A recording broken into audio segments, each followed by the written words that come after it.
Nangyari sa pelikula ni Sian Lim, sinisisi kay Kim Chu.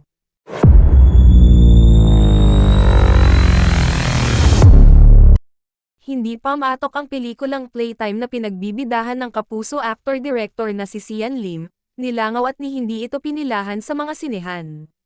Sa kabila ng mga ginagawang promotion at sa paniniwalang inaabangan ng maraming mga moviegoers ang pelikulang Playtime na pinagbibidahan ni Sian Lim at Sanya Lopez ay hindi naging maganda ang resulta sa takilya. Mula noong nag-premiere night ito ay kapansin-pansin na nakukunti lamang ang nagkaka-interes rito. Tila hindi rin interesado sa pelikula ang ilang mga manonood dahilan para hindi kakaunti lamang ang bumibili ng tiket para manood. Ayon sa ilang mga nakapanood sa nasabing pelikula, isa sa mga dahilan kung bakit hindi nag-click ang pelikula ni Sian Lim ay hindi umano malinaw ang naging plot ng kwento, dahilan para mahirap masundan ang mga pangyayari.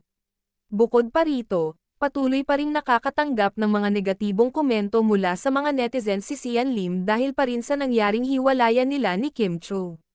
Bagamat isiniwalat na ni Sian Lim na hindi siya ang nag-initiate ng breakup nila ni Kim Chu, inilahad rin ni Sian Lim na hindi siya kailanman nagloko sa kanilang relasyon. Nagpahiwatig rin si Sian Lim na siya ang napaglaruan ni Kim Chu sa kanyang naging panayam noong nag-press conference ng pelikulang Playtime. Gayunpaman, hindi pa rin naniniwala kay Sian Lim ang maraming mga netizens dahil nagdududa pa rin ang karamihan na sinasadya lamang ni Sian Lim na maglabas ng mga pahayag para mapag-usapan maging ang kanyang pelikula.